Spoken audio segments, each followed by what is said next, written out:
शांति ओम।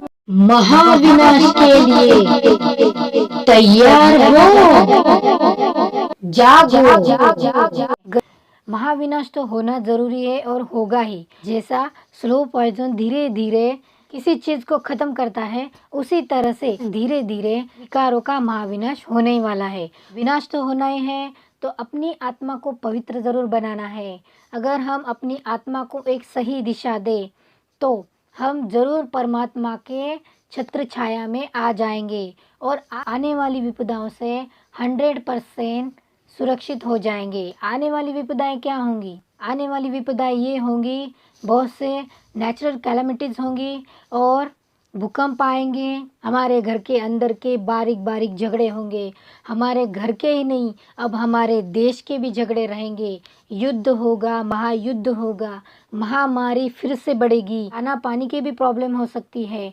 बड़े से बड़े रिच आदमी को भी प्रॉब्लम होने वाली है।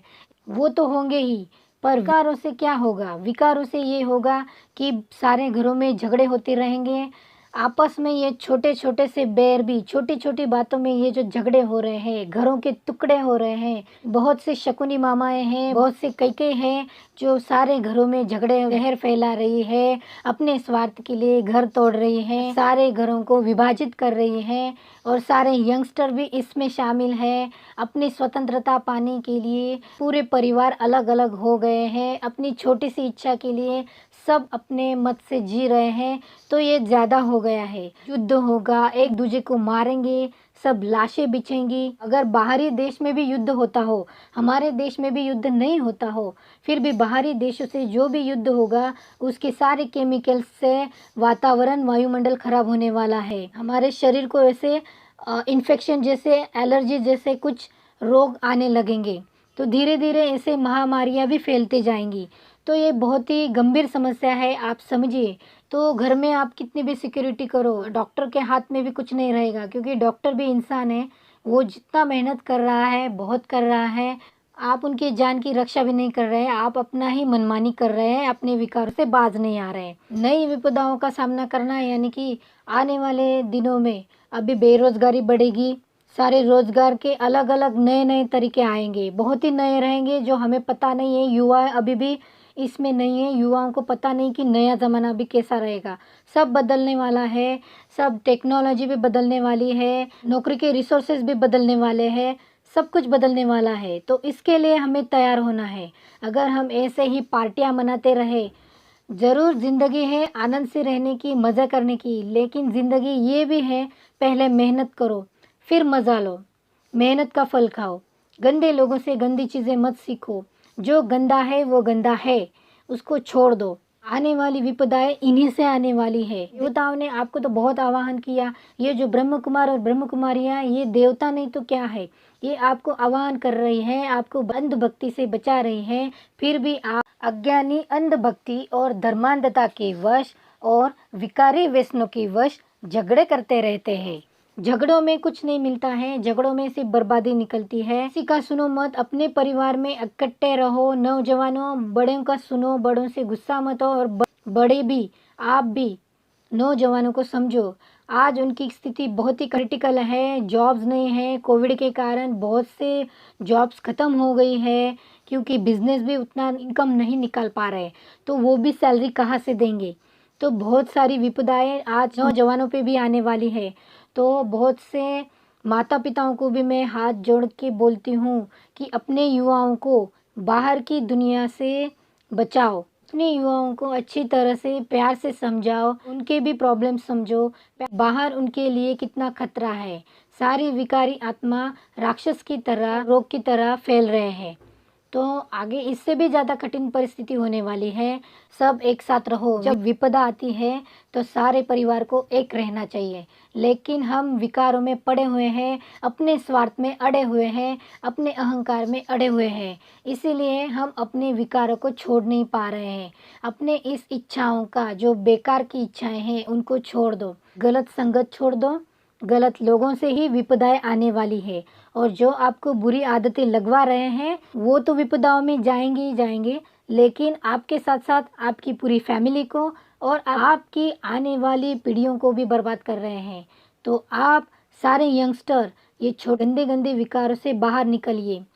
सभी आत्मा, सभी बहनें पार्टियों में, फालतू की बातों में, अपने विषय विकारों में, अपने गुप्तगू में, अपने ग्रुप करके ऐसे टॉर्चर करने के खेल खेल में बाकी की जिंदगियां बर्बाद मत करो। किसी को टॉर्चर मत करो। सबकी आत्मा स्पेशल है। भगवान ने सबको स्पेशल बनाया है। हर एक आत्मा में अलग अलग अच्छे संस्कार है, लेकिन किसी को अभी तकलीफें मत दो। सारा फाइनेंस अभी हमने सब पार्टियां करके मौज मजे कर लिए, सारा पैसा खर्च कर दिया, सारे बेवजह के बेफजूल के खर्चे करके सारा पैसा उड़ा दिया, इतने पैसे बर्बाद किए। आज तक हमने हमारे जीवन का पैसा, समय और ज्ञान और हमारी शक्ति ये सब खराब चीज़ों में बर्बाद कर दी। इसका आज आप शांति से मनन कीजिएगा। पैसों की बचत करनी है। इसीलिए बार बार आह्वान कर रही हूँ कि आप अपना जो विकारों में पैसा बर्बाद करते हैं, जो भी विकारों का खर्चा है आज तक के निकालो कितना होता है।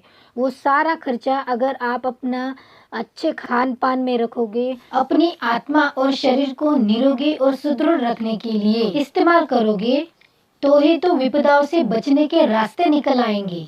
तो ये बेवजह की पार्टियां मनाना, बेकार के बाहर के खाने में पैसे उड़ाना, ये बंद करिए। क्योंकि हमने कुछ भी नहीं किया है जिंदगी में, तो हमारी आत्मा क्या कर रही थी इतने दिन? हमारी आत्मा मौज ले रही थी। दूसरों का देख के हम भी पागल की तरह, उसी आत्मा की तरह पार्टियां मना रही थी, बेहोश में थी, पैसे के पीछे थी, दूसरों का देख के अपने घर में झगड़े लगाने में बिजी थी, सारे बेवजह के बेफिजूल के विषय विकारों में ग्रुप बना के हर एक अच्छी आत्मा को तकलीफें देने में हमने बर्बाद कर दी। सबको अकेले कर दिया, किसी को संकट में डाल दिया, किसी को जान से मार डाला, किसी को गलत व्यसनों में फेंक दिया। तो किसी का दिल तोड़ के, किसी को गंदी बातें बोल के, किसी पवित्र व्यक्ति को छी बातें बोल के उसका इस दुनिया से जीना मुश्किल कर दिया। अभी ये वक्त है अपने विकारों पे कंट्रोल करने का। अगर हम इन पांचों कर्मेंद्रियों पे और इन पांचों विकारों पे कंट्रोल नहीं करेंगे, नियंत्रण नहीं करेंगे, तो हमारे विकार हमारे ही ऊपर हावी होने वाले हैं। क्योंकि अब धर्मराज सब सीधा करने आया है। धर्मराज ने अपने सारे कर्मों के रजिस्टर खोल दिए हैं। तो ये बहुत ही सीरियस बात है जो बोलने जा रही हूँ। बहुत ही सिंपल तरीके से बोल रही हूँ कि अपने विकारों से ही हमें विपदाएं आने वाली है। वो स्लो पॉइजन की तरह काम कर रहा है। धीरे धीरे महाविनाश होने वाला है। इसमें लौट में सभी मरने वाले हैं। सब मरने वाले हैं। कोई पुण्य आत्मा भी नहीं रहेगी और ना ही कोई पापी आत्मा भी रहेगी। लेकिन फिर भी हमारी आत्मा को अभी सुधरना है। आत्मा को क्यों सुधरना है? क्योंकि ये आत्मा ट्रैवल करेंगी नेक्स्ट जन्म में।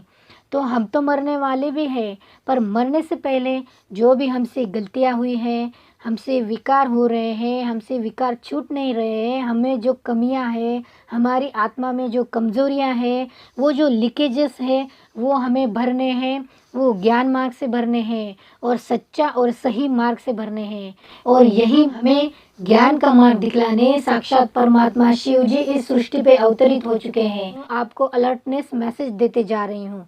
भले आप उसको इग्नोर कर रहे हैं, पर विपदाएं सामने खड़ी है। आने वाली विपदाओं में हम सभी आत्माओं का मानसिक संतुलन, शारीरिक सुदृढ़ता बहुत ही जरूरी है। सारी विपदाओं से निर्विघ्न स्वरूप बचा सकती है। हमारे कर्मों का फल हमें ही मिलता है, ये तो सच है। तो कर्म करना है तो अच्छा ही कर्म करो ना। क्यों सड़ी हुई चीजें खाते हो? अच्छा सात्विक अन्न आपको क्यों पसंद नहीं है? अच्छी बातें आपको क्यों पसंद नहीं है? अच्छे विचार आपको क्यों पसंद नहीं है? खराब होना क्यों अच्छा लगता है? ये क्या पागलपन है? ये कौन सी बुद्धि है जो हमें इसे गंदा सोचने पे मजबूर कर रही है? तो ये बाहर के खान पान से ही आई है ना। प्यार से कब रहोगे? एक साथ रहेंगे तो आने वाली विपदाओं में कि हम डरेंगे नहीं, लेकिन अकेले अकेले कैसे लड़ेंगे? परमात्मा की शक्ति तो लगती है। परमात्मा तो आएगा ही हमें बचाने, उसका तो कर्तव्य ही है। वो बंधा हुआ है, वो आएगा ही। अगर हम शिव से ज्ञान लेते हैं तो शिव की भी जिम्मेदारी बनती है। जब हम शिव के पास चले जाते हैं तो शिव खुद ब खुद अपनी सारी जिम्मेदारी ले लेता है। इसीलिए अपनी आत्मा को चार्ज करो, शिव से ज्ञान लो, राजयोग सीखो भाई, राजयोग सीखो। जिनको नहीं आना है वो विपदा में पड़े रहे, लेकिन जो आना चाहता है उन्हें आने दीजिए। जागो मेरे आत्मा भाइयों, ये समय की पुकार है।